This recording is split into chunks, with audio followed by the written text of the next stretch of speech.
la imagen no representa el gran grupo de actinomicetales, esta imagen, pero sí este género está dentro de ese grupo. Y aquí tenemos un ejemplo de lo que es nocardia. Dentro de los actinomicetales se dice que hay un gran grupo de bacterias que pueden ser gram positivas.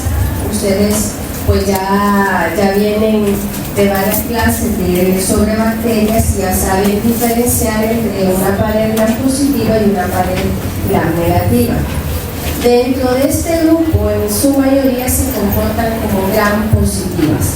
También hay bacterias que son formas bacilares, otras de formas cocoides, no porque tengan forma de semicoco, sino porque son tan delgadas que suelen sedimentarse y dar la apariencia de tener una forma cocoide. También se dice que dentro de este grupo hay bacterias que son de aspecto filamentoso. Y en algún momento en algún momento de la investigación y a medida, porque encontré información y que yo dije, wow, o sea, los actinomicetales todavía están, lo que hoy les digo es posible que mañana haya cambiado de acuerdo a la clasificación taxonómica porque la morfología de ellos lo permite en la reclasificación. Y en este caso, en cuanto a morfología y estructura, nosotros vemos una pared celular que se parece a la de otra bacteria que ustedes la van a ver más adelante, que es Mycobacterium tuberculosa o el género Mycobacterium. Pero en este caso he puesto esta representación porque en casi la mayoría de actinomicetales se viene dando este tipo de pared. Y en este caso son bacilos gram positivos, aerobios, que son los que vamos a ver en esta clase, y en algunos de ellos se presentan como filamentos delgados, como lo vimos en la imagen anterior, que son estos filamentos que nosotros estamos viendo acá. Y cuando estos crecen en medios de cultivo, pueden ser medios de cultivo, ya sea dirigido para bacterias o ya sea exclusivo para hongos, porque puede darse el caso, pueden crecer como hongos y estos se asemejan a hifas, y en algún momento de la clasificación taxonómica decían que estos eran hongos y los metían en ese grupo de microorganismos. De ahí su nombre, porque deriva el nombre de actino, que parece un rayo, y micete, que es un hongo. Reflejando esto, pues, hasta el día de hoy, una confusión histórica.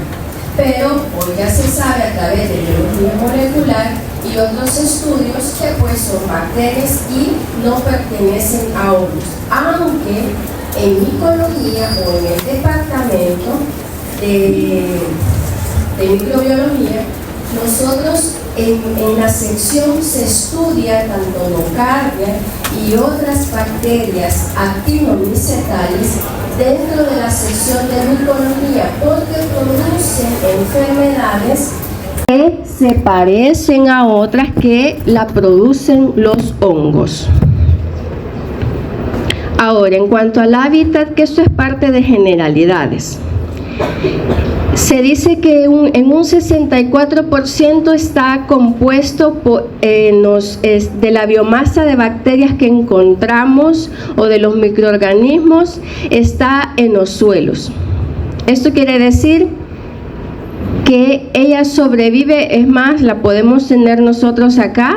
Los actinomicetales forman parte de la microbiota normal de los suelos. Les gusta también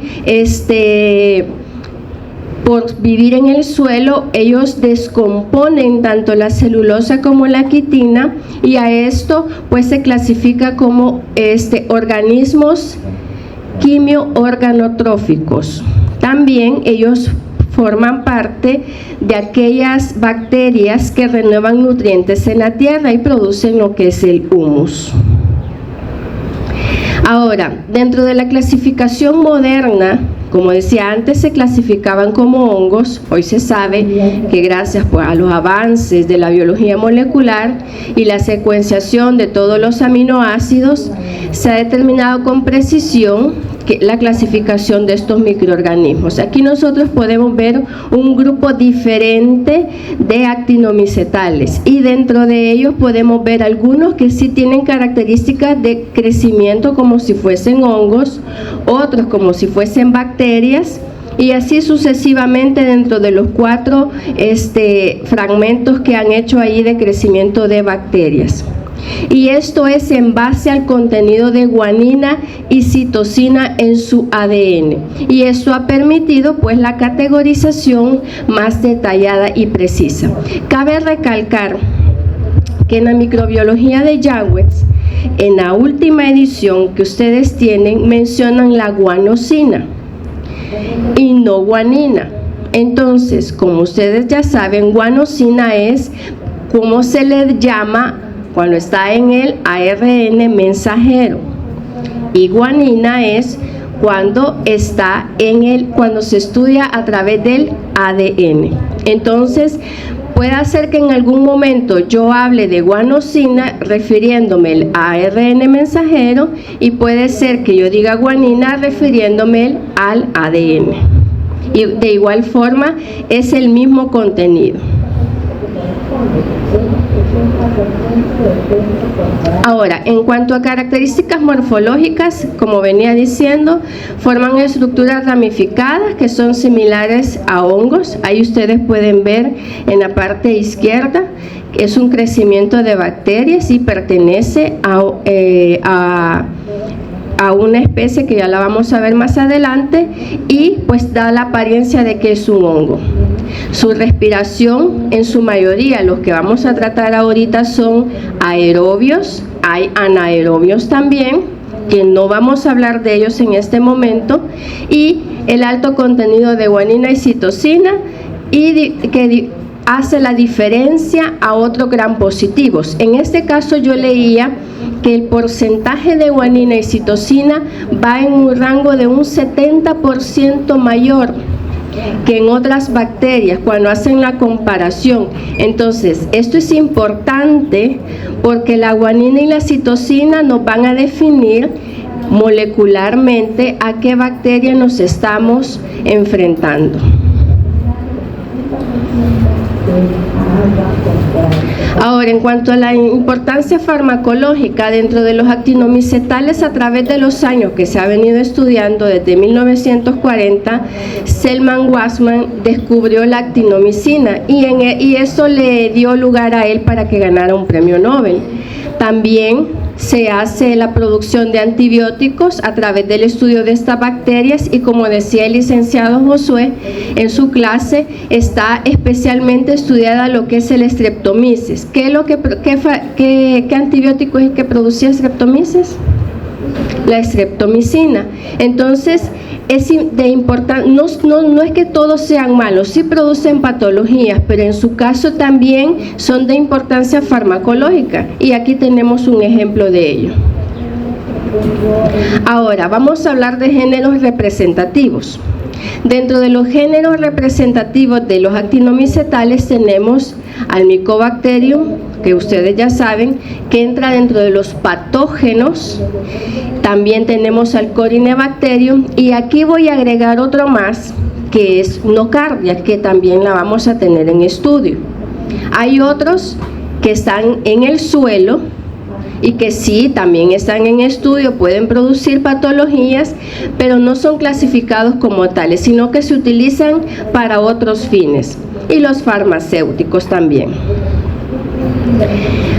Eso es un ejemplo, es una tabla que donde hay un resumen de ambas de ambos géneros a estudio.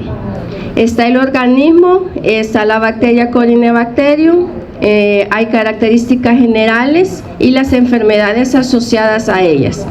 Dentro del género Corynebacterium tenemos a Corynebacterium diphtheriae, a Corynebacterium ulcerans y al pseudotuberculosis. De estos tres, el que nos interesa en este momento es diphtheria. Es el que vamos a tener como especie tipo para esta clase. Más adelante vamos a hablar de las características generales y las enfermedades asociadas a él. Y del otro género que vamos a hablar está Nocardia, y dentro de este organismo de Nocardia tenemos algo bien especial, porque si bien es cierto hay especies que se estudian por las enfermedades o patologías que se producen, se ha visto o se ha estudiado que se forman complejos que filogenéticamente comparten información o tienen similitudes. Por eso es que ustedes ven en este cuadro que Nocardia forma complejos como por ejemplo Nocardia brevicatena, complejo abscessus, complejo nova, complejo Nocardia transvalensis, farcínica y entre otros. Dentro de estos complejos están incluidas ciertas especies que nos van a producir enfermedades, que más adelante lo vamos a ver. Dentro de los actinomicetales encontramos una diversidad microscópica. Como ya les decía, pueden ser filamentosos, algunos pueden ser bacilos únicamente, otros pueden ser bacilos delgados alargados, otros formando cocoides, y en algunos casos, como por ejemplo el de Corynebacterium, que forma es una forma bacilar pero con una característica bien predominante, y es que tiene una como protuberancia en uno de sus extremos o ambos, lo que le da la apariencia de un palillo de tambor, que más adelante ustedes lo van a ver en otra imagen.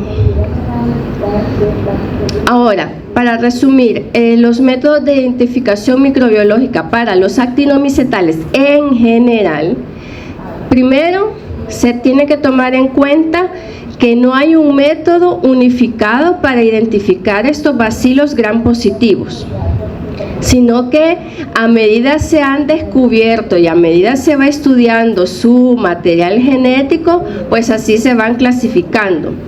Pero pocos, por ejemplo, en nuestro país, casi que ningún laboratorio hace el estudio o cuantifica el contenido de guanina y citosina.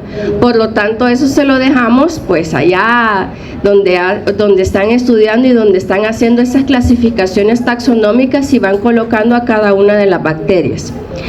Lo que sí nosotros podemos hacer es, por ejemplo, en el caso de ustedes, que lo van a ver en los laboratorios, es el crecimiento de las bacterias en ciertos medios de cultivo.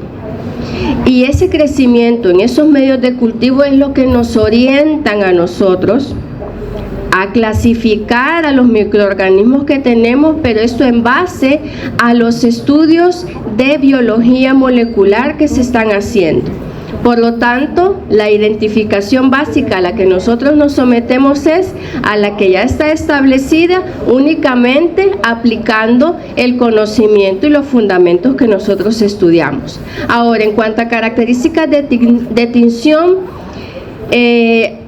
no hemos entrado todavía ni en los laboratorios con las tinciones, pero sí ya lo vieron ustedes tanto en estructura y morfología y en cuanto a fisiología también bacteriana, lo han visto, que hay diferentes tinciones que dependen de cómo reaccionan las tinciones dependen de cómo es la estructura de su pared de cada uno de los microorganismos. Y en este caso, la mayoría de especies, por ejemplo, Mycobacterium, Nocardia, Rhodococcus, son resistentes a los ácidos alcohol y se distinguen fácilmente de las bacterias coriniformes.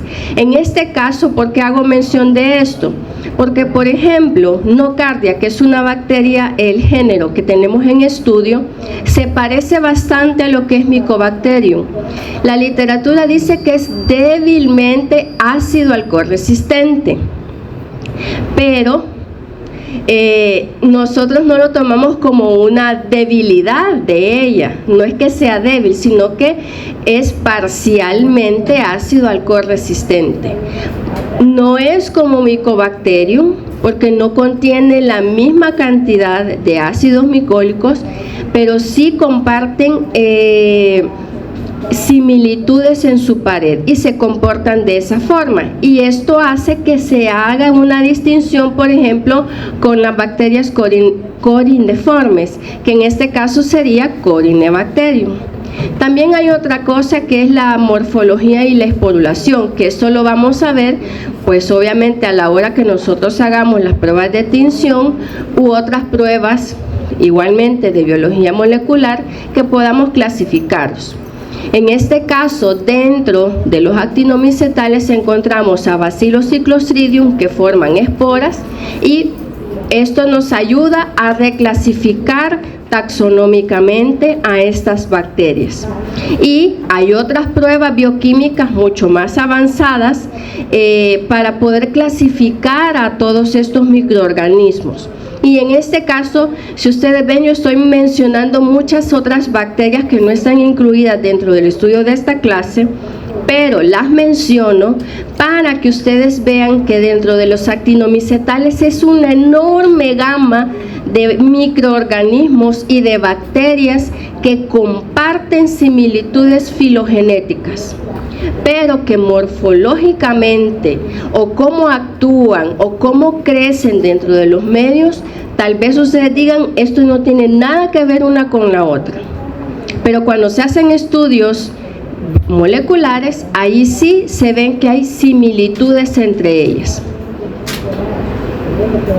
Y en este caso pues hay pruebas que se pueden hacer, como por ejemplo cromatografía de gas, el estudio de productos metabólicos como es el ácido láctico propiónico en el caso de los lactobacilos. También hay pruebas que ustedes ya las van a ver en el laboratorio, como es la producción de catalasa, que es los géneros que vamos a ver ahorita son productores de catalasa. También se estudian pruebas como el indol, reducción de nitratos a nitritos, y la fermentación de carbohidratos.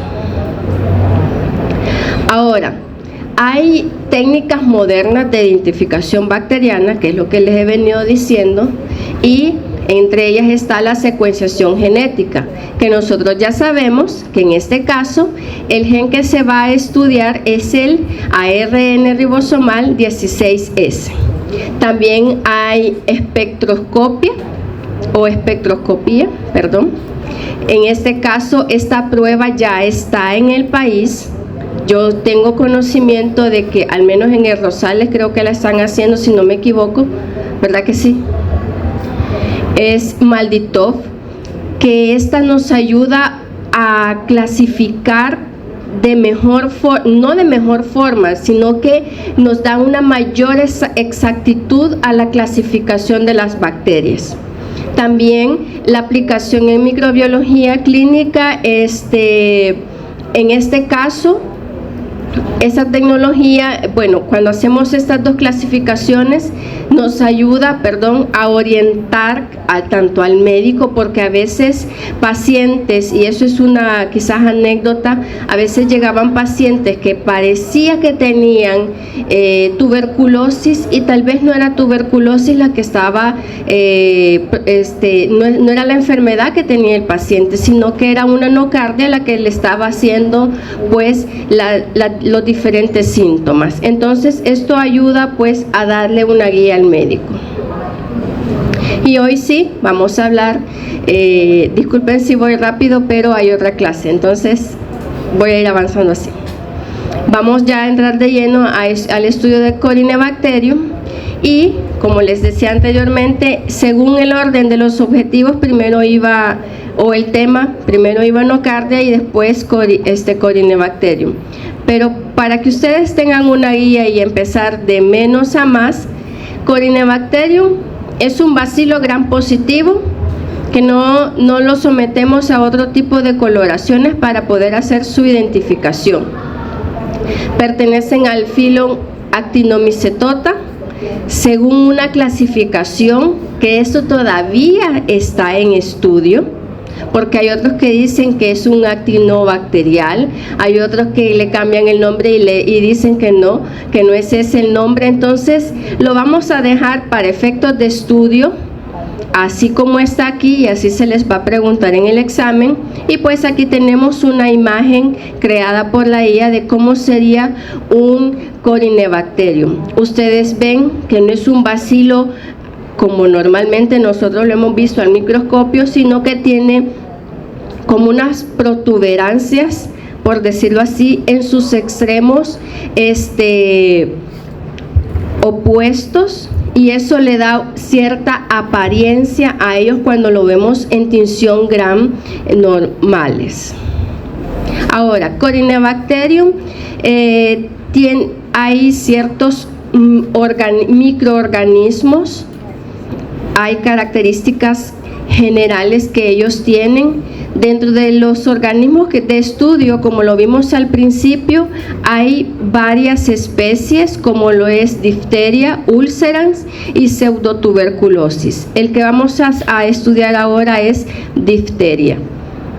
En cuanto a las características generales que ellos poseen, pues son bacilos en forma de bastón, que forman gránulos metacromáticos. Sus colonias pueden llegar a ser de color negra en medios de telurita, ya lo vamos a ver en una imagen. Y en algunos casos, ciertas especies como pseudotuberculosis pueden dar colonias amarillentas, son ureasas positivas. Cuando lleguen a esa práctica, ustedes van a entender mejor lo que son estas pruebas bioquímicas.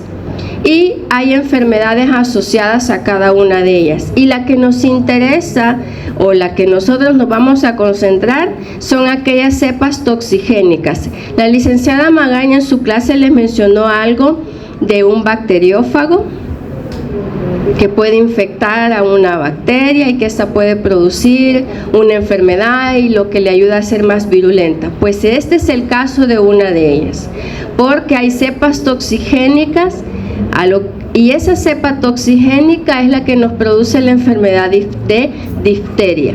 Y hay cepas no toxigénicas de la especie Corynebacterium diphtheriae que únicamente nos pueden llegar a producir una bacteriemia o una endocarditis, que no son sencillas obviamente las enfermedades, pero la que es mortal o la que puede llegar a producir enfermedades graves es las cepas toxigénicas.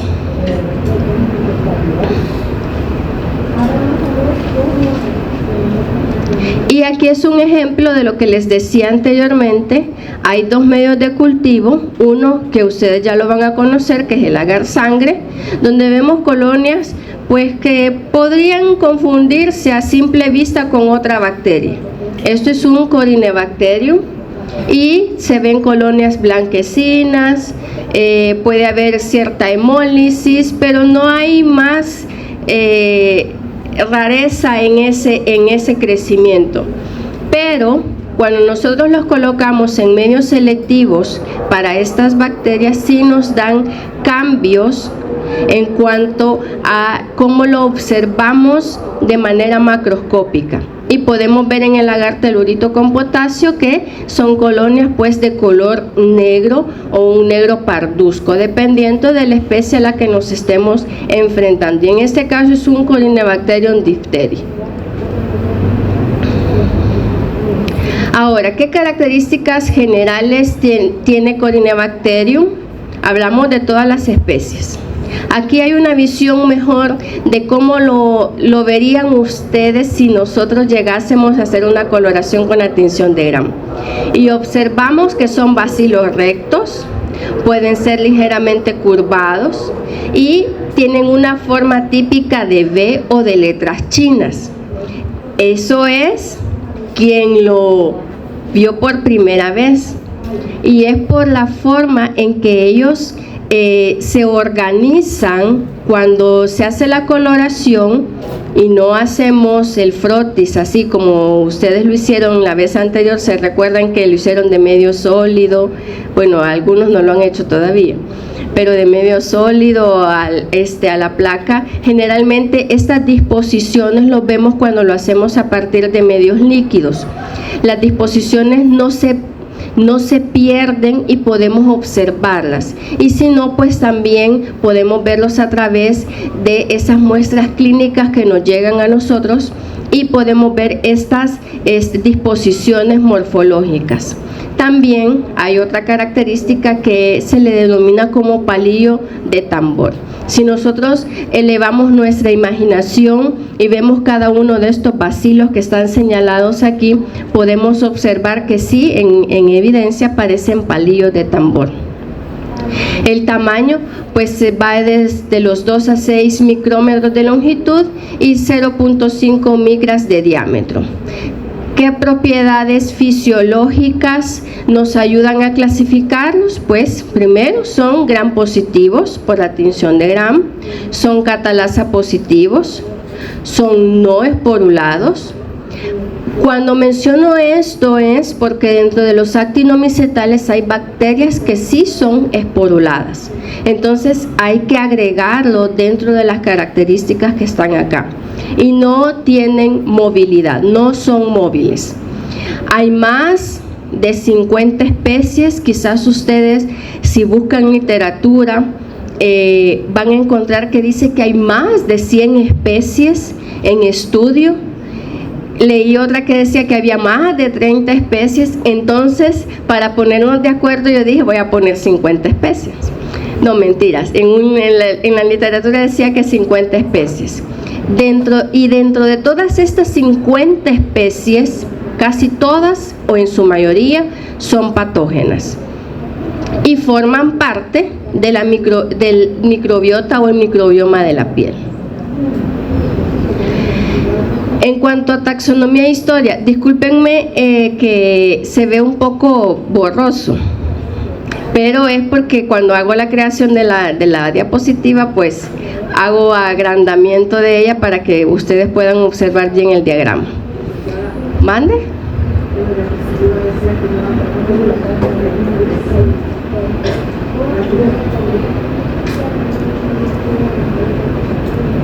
Sí, perdón, tiene razón.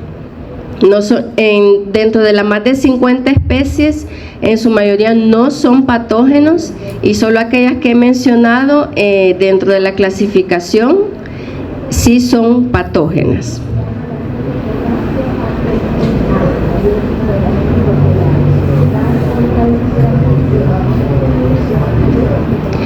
Fíjense que la literatura en algunas ocasiones dice motilidad o movilidad. Independientemente, eso le indica que tiene estructura morfológica, que hay flagelos, que puede tener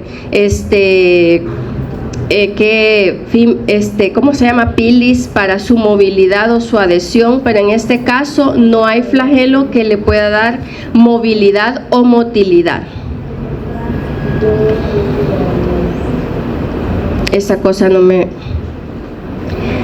En cuanto a la taxonomía e historia, el origen del nombre remonta del griego corone, que yo dije en algún momento quizás corone de corona, pero no, sino que se denominaba a un bastón nudoso, y es porque al final, por decirlo así, está el bacilo y en un extremo se ve como si tiene una protuberancia, pero es el tipo de morfología.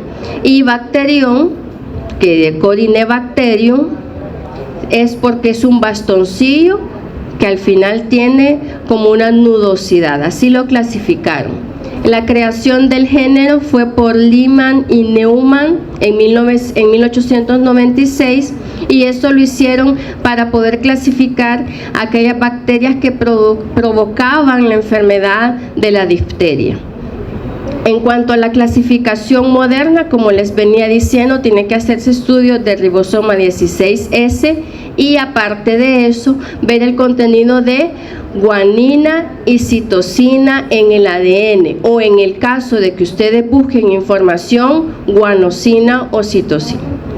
Y las relaciones filogenéticas, aquí podemos ver bacterias que están cercanas a ellos filogenéticamente, como el Arthrobacter, el Mycobacterium, Nocardia y el Streptomyces, de los cuales Nocardia es el que vamos a tomar como segundo género a estudio. Hay una pared celular bastante distintiva, contiene arabinogalactano, y este arabinogalactano es un heteropolisacárido esencial y está presente en casi que todas las especies que encontramos de Corynebacterium. También hay otro ácido presente también en los Corynebacterium, que son los ácidos corinemicólicos. Y estos son formados de 22 a 36 átomos de carbono y es característico de este género en específico. Y también hay un complejo que se llama micolil AG peptidoglicano, que es una estructura distintiva también de lo que es Corynebacterium. Ahora, en cuanto al cultivo y los requerimientos nutricionales, hay necesidades básicas que ellos pueden tener, como lo es el oxígeno, el nitrógeno, pero aparte de eso, casi todas las cepas requieren de lo que es biotina para su crecimiento. Hay otras cepas que necesitan natiamina y el ácido que en sus siglas es PABA, pero es el ácido P-aminobenzoico. Y algunos de este Corynebacterium también puede crecer en caldos simples, ustedes ya tuvieron la experiencia de verlos, y también en algunos agares comunes, como es el agar sangre, y les mencionaba también el agar telurito potásico, que es este que está acá, y el medio de Lofer. Las características de las colonias, ya las habíamos dicho, eran algunas pueden ser de color grisáceo, otras de color negro, hay otros que dicen que son parduzcas, hay otras blanquecinas, pero tienen la característica de que se ven como granulosas, con centros opacos y bordes variables. El hábitat y distribución se encuentran en el suelo, en el agua, en alimentos y en la piel humana. Por lo tanto, es oblicua. En cuanto a la patogenia, las especies patógenas ya se las mencioné anteriormente, pero nos vamos a centrar en una sola, que es Corynebacterium diphtheria, que es la más conocida y es la causante de la difteria. Su mecanismo de virulencia, pues es a través de, por decirlo así, del fago o del bacteriófago que lo infecta, y esto lo que hace es que ella adquiere una toxigenicidad por lisogenización con el fago beta o por el bacteriófago que lo llegó y lo infectó y le dio esa capacidad de virulencia. En las manifestaciones clínicas puede producir una linfadenitis, una faringitis, una endocarditis o infecciones cutáneas. ¿Cuáles son las poblaciones vulnerables en este caso? Yo sé que esto es más de Transmi2, pero solo es para mencionarlo porque es parte del esquema de vacunación dentro de nuestro país, y las poblaciones vulnerables son aquellas que no han sido inmunizadas o que no han sido vacunados, o aquellas personas inmunocomprometidas y que también son personas portadoras de prótesis, obviamente porque produce miocarditis. Ahora sí vamos a hablar del bacilo de la difteria, que quien lo produce es Corynebacterium diphtheriae. Es una bacteria gram positiva descubierta ya por 1884 por Edwin Klebs y Friedrich Loeffler. Yo así lo menciono ahí, me perdonan si no es así.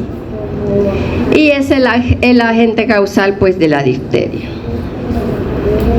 Ahora, en cuanto a la clasificación taxonómica, aquí me di duro porque, como le venía diciendo, en algunos libros la clasificación taxonómica ha cambiado, en otros se ha actualizado. Lo último que encontré es que pertenecen al dominio bacteria, al filo Actinomycetota, a la clase Actinomycetia, al orden Mycobacteriales, al género Corynebacterium y la especie pues que vamos a tener en estudio, que es la especie Diphtheria. Hay biotipos reconocidos dentro de Corynebacterium diphtheriae y es importante saberlo porque de estos biotipos reconocidos hay unos que son los que se han encontrado que producen o que tienen mayor capacidad o que tienen factores de virulencia mucho más fuertes y pueden causar la enfermedad.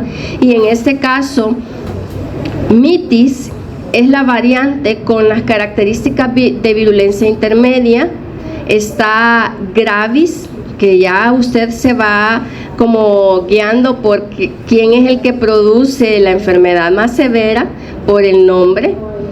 Está también intermedius, que es un biotipo con propiedades entre mitis y gravis, y belfanti, que es la variante menos común del patógeno. Entonces, si se les llegase a preguntar que cuál variante es la que produce la enfermedad más severa dentro del Corynebacterium diphtheria, usted ya sabe por el nombre que es gravis.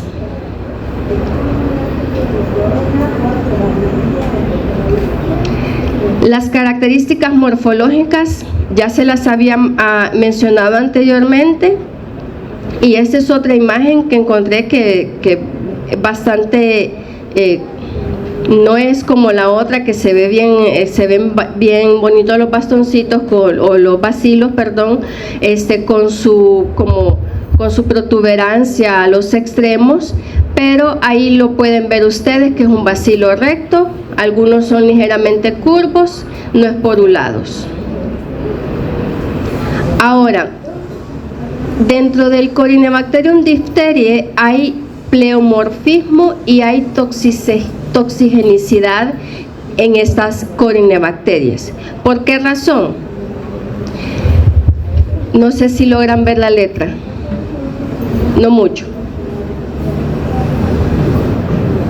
Yo lo hago en mi compu y yo lo veo bien, pero aquí ya no.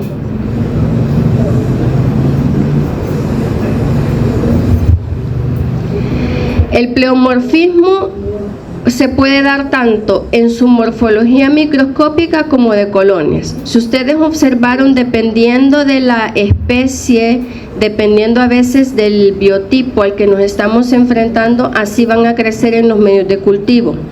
También hay otra parte importante,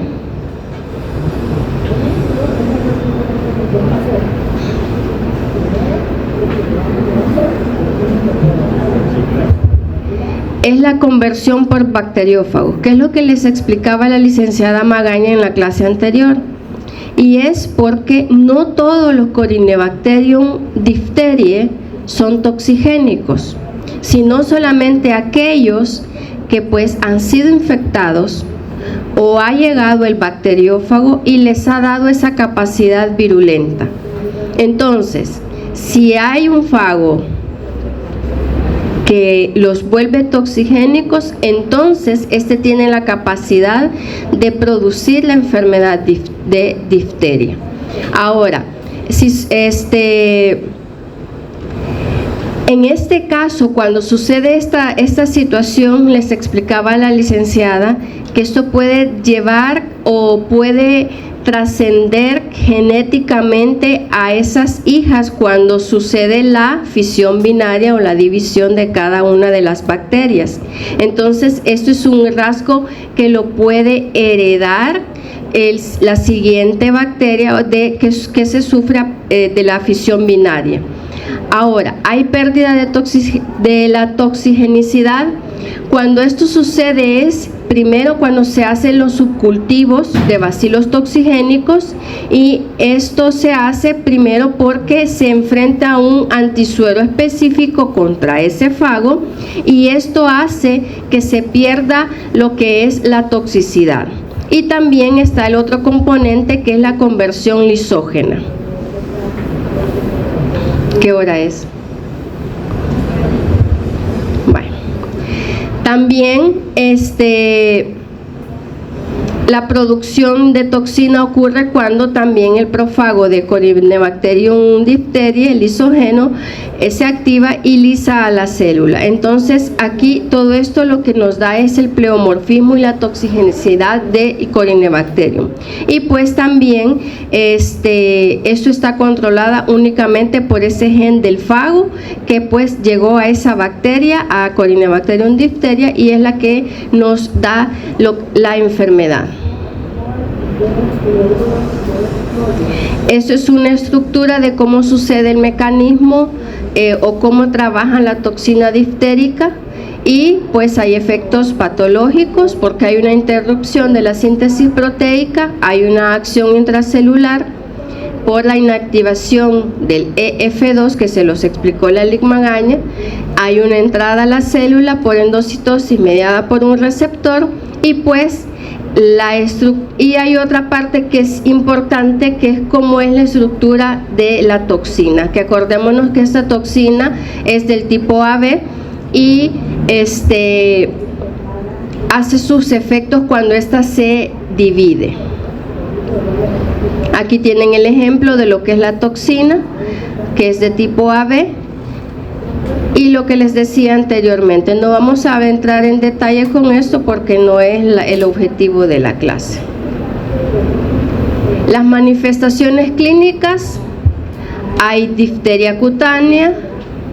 Esto se puede dar mediante una herida infectada, puede formar una membrana y no sanar, y esa toxina lo que sucede es que puede diseminarse o puede absorberse y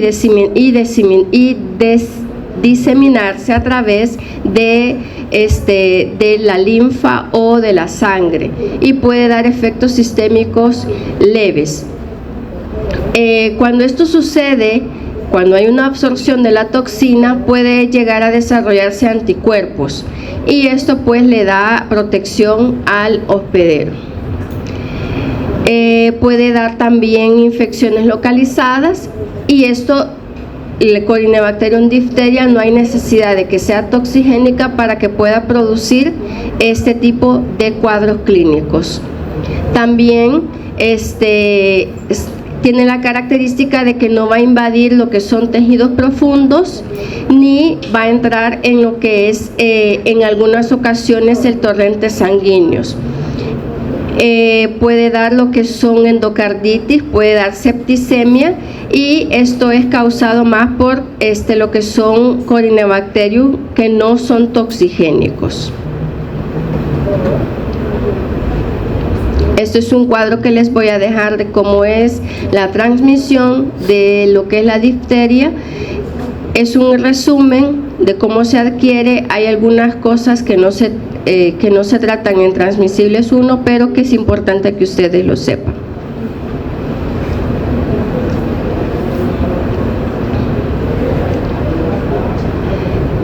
A partir de, en cuanto a datos epidemiológicos, la vacunación antidiftérica fue obligatoria en 1945 allá en España. Ya en 1965 se inició la vacunación con la DPT, y nosotros conocemos que dentro de nuestro esquema de vacunación está incluida. En 1987 todavía hubieron casos de lo que es la difteria. hasta en el año 2015 todavía han sido reportados, y hay una seroprevalencia en aquel sector de niños menores de 10 años en un 96%. Ahora sí, nocardia, que esta es más cortita que Corynebacterium. Siempre es una bacteria que se comporta, o por su morfología en la pared celular, es una gram positiva, y se encuentra en suelos ricos de materia orgánica. Por eso se le denominan que son quimioorganótrofos. Son gram positivas y tienen forma de bacilos filamentosos. Algunas de estas especies son patogénicas, causando la nocardiosis, y la mayoría de estas infecciones se adquieren por inhalación o traumatismos. También hay una característica que hay que comentar, y es que esta bacteria se estudia en lo que es en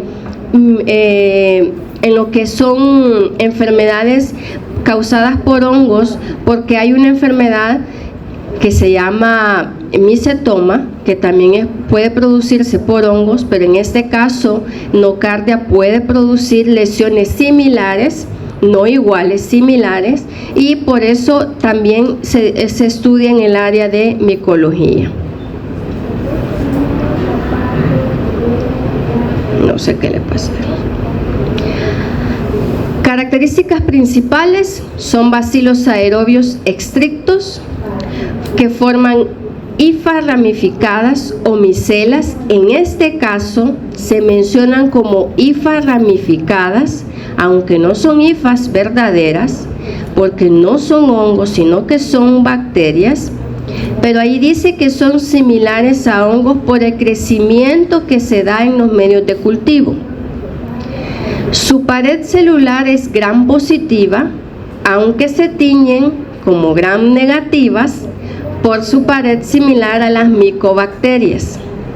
Entonces, cuando ustedes lo estudien, van a observar, en este caso no es una tinción de gram, es una tinción de Kinju, que es una de Ziehl-Neelsen modificada, donde observamos aquellos bacilos o aquellos filamentos de color rojo con un fondo azul, pero si nosotros lo coloreásemos como con la tinción de gram, los vamos a observar como un gram negativo, aunque su pared celular es de una gram positiva. En cuanto a la identificación, primero es mediante tinciones para bacterias, ácido alcohol resistentes, y como les decía anteriormente, en los libros se menciona como débil ácido resistente, pero en este caso no se ocuparía la palabra débil, sino que es parcial.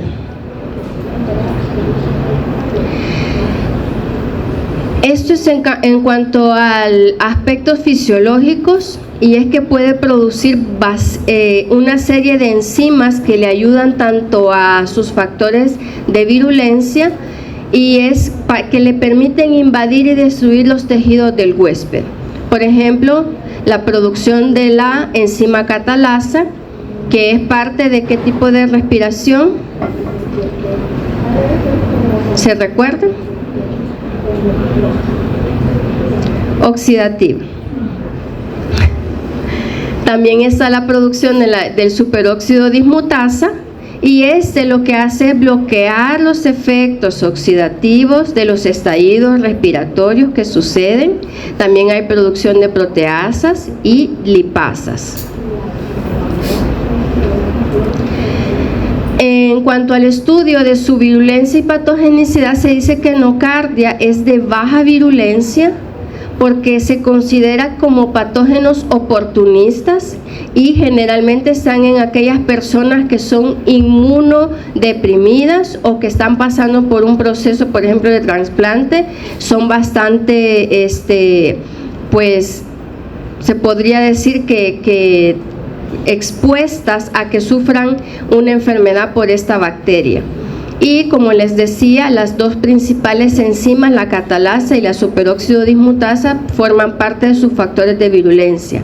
Hay otro que es el factor cordón, que el factor cordón es en nocardia, es lo que hace que interfiera con la fagocitosis de los macrófagos.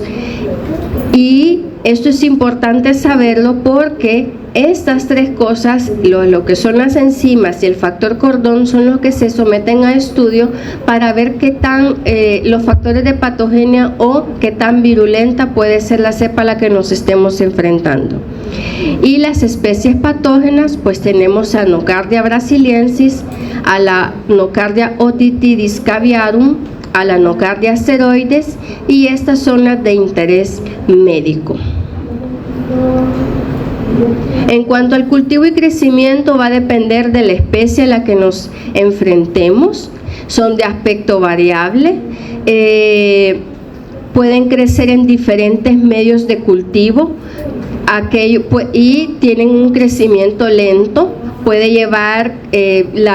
Puede ser visible la colonia a partir de los 3 a 5 días y crecen tanto en agar, por ejemplo, agar sangre, agar infusión cerebro-corazón, o en medios de cultivos que son destinados para hongos, como el agar glucosado de Saburó, y tienen algunas características para incubarlos, como son que son aerobios estrictos y pues tienen la facilidad de que lo podemos someter a un amplio rango de temperaturas para su crecimiento.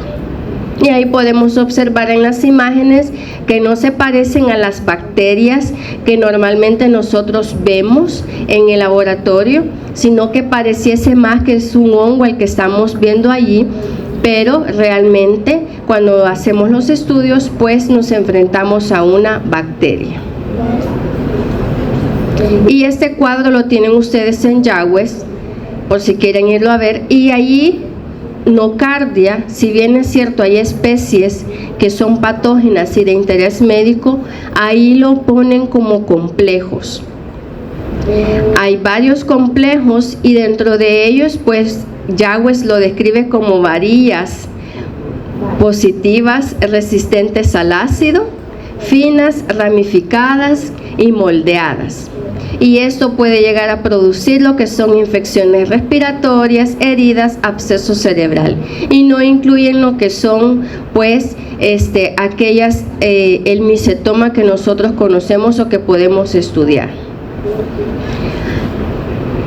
Las especies con mayor importancia médica, las que les había mencionado, en el caso de Nocardia asteroides puede producir una nocardiosis pulmonar, Nocardia brasiliensis como el micetoma, y otras que pueden llegar a producir enfermedades en el sistema nervioso central, como lo es la otitidis caviarum. Y la Nocardia farcínica pues es más en pacientes inmunocomprometidos, puede llegar a causar infecciones pulmonares y diseminadas. En cuanto al diagnóstico de la enfermedad que estas producen, primero lo que se sabe es que pueden llegar a producir una neumonía parecida a la que produce Mycobacterium, y por eso hay una confusión a veces cuando se dan los cuadros clínicos, y es por el parecido de la sintomatología cuando hay afección pulmonar, porque puede haber tos, disnea, fiebre, etcétera, entre otros síntomas. Puede haber propagación a través de la pleura, pared torácica o sistémicamente, puede haber una encefalitis, y el diagnóstico pues es a través del aislamiento en medios de cultivo, ya sea para identificación bacteriana o en medios de cultivo destinados para hongos. Bueno, hasta aquí. Gracias.